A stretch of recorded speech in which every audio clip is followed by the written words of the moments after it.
You mentioned the Olympics and actually had this written down for you. Because I haven't interviewed much surfers. You're the first surfer on my podcast, so congratulations. No, I'm actually a boogieboarder, but yeah. Boogieboarder surfer. The hard surfer, so he's not a surfer, but yeah. Boogieboarder. Yeah.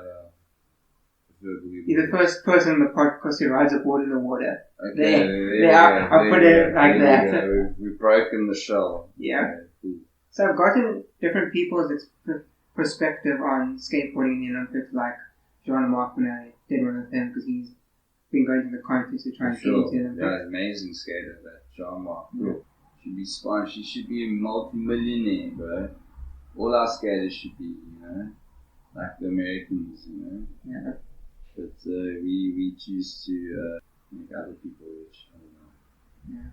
But so, what are your thoughts on surfing in the Olympics? Since that's also going to be in the Olympics, because they're going to announce at the same time as skating and rock climbing. Yeah, I mean, rock climbing for sure. Skateboarding, you see, it's the medium that you're doing it on, the wave. You've got a nice wave pool. Oh, do you know the wave pool? Yeah, it's going to get boring. Why? Because you can make the wave yourself. No, because they're going to get pulling, get a long barrel, come out, do a massive air, but the air is going to be like all forced and like, not forced, actually, that's incorrect.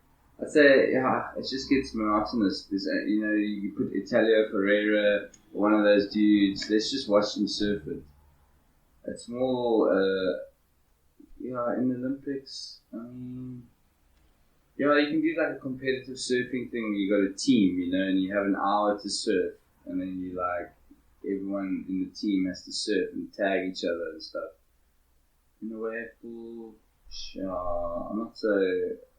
I think they're just doing the wave pool just so they know they have something that is consistent. Uncontestable. And also they're doing it in what's supposed to happen in what is going to happen whenever it happens. I don't know when it's happening. But it's happening in Japan, and I don't think they have beaches there. There's waves in Japan, dude. Yeah, but they're still going to use a wave pool as far as I'm correct. Yeah. I also heard about the wave pool vibe. I mean, there's wave pools popping up everywhere except for South Africa. I'd love to go in a wave pool. Yeah, it'd be rad, bro. Seems fun. You got the Valley of Waves in Sun City, but that's kind of like you need a jet ski assist to get in the air there unless you weigh 50 kgs. They did surf because Ultimate, they moved from doing it at Grand West to Sun City. Yes. And so they added surfing to their roster. Yeah. For sure. I mean, I've checked it out, but that's not my kind of surfing. I'm not into that. Like when nature makes the waves. No, it's just, I don't know. They need to almost wait.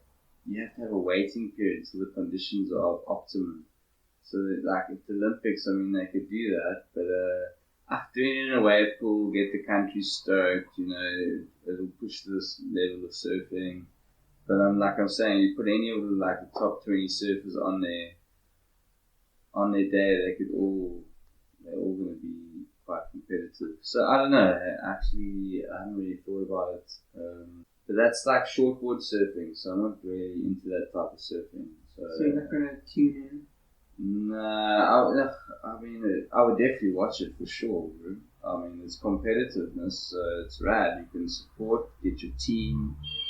I mean, I'd like to see Geordie win the Olympics, bro, for South Africa. That'd be rad. Geordie, M-Feb, Aiden Mason Camp, a couple of the old guard in there as well, Chad Toy, Royden Bryson. I have no clue about these people. Yeah, they're all the top shortboarders of South Africa. There's a lot though. We have Jordy Marie, Max, and the Elkington brothers, Eli Bierkes, Manoa Rob. Those are Cape Town. Those are also that's a shortboard game, which I'm not really into.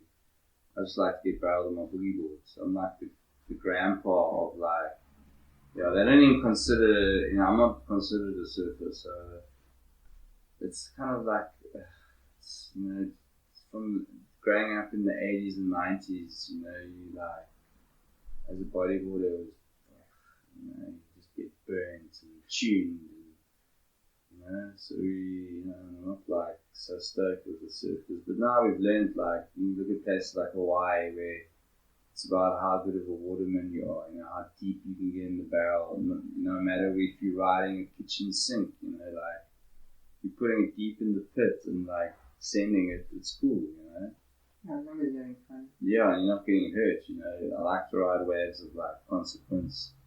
So if you're out there, then, that's, you're not going to get in anyone's way because you know what to do. But that's a whole nother game. So you're not against the Olympics, are you? No, they must do it. They're gonna. I'm more. I don't. The World Surf League's in turmoil at the moment. But the kids want content. It's for the kids. For the youth. Use those contests for development and for competitiveness amongst the youth is super important. It pushes the level of surfing, but it must be done in the right context. All about winnings. Let's everyone just get really competitive, but remember that at the end of the day, the kid that wins is no better than the kid that loses. They're all like just trying to get somewhere, but there must be a winner, so that the winners celebrate, but also celebrate the loser because it's important. Mental health is way more important than a trophy. But there must be winners, there must be losers because people have trained, people have different talents. Don't take it personally, is what I'm trying to say. Yeah. Just have fun, Exactly. Politics is going to creep in everywhere, but don't take it personally, Touche. That is true. Cool, dude. Yeah.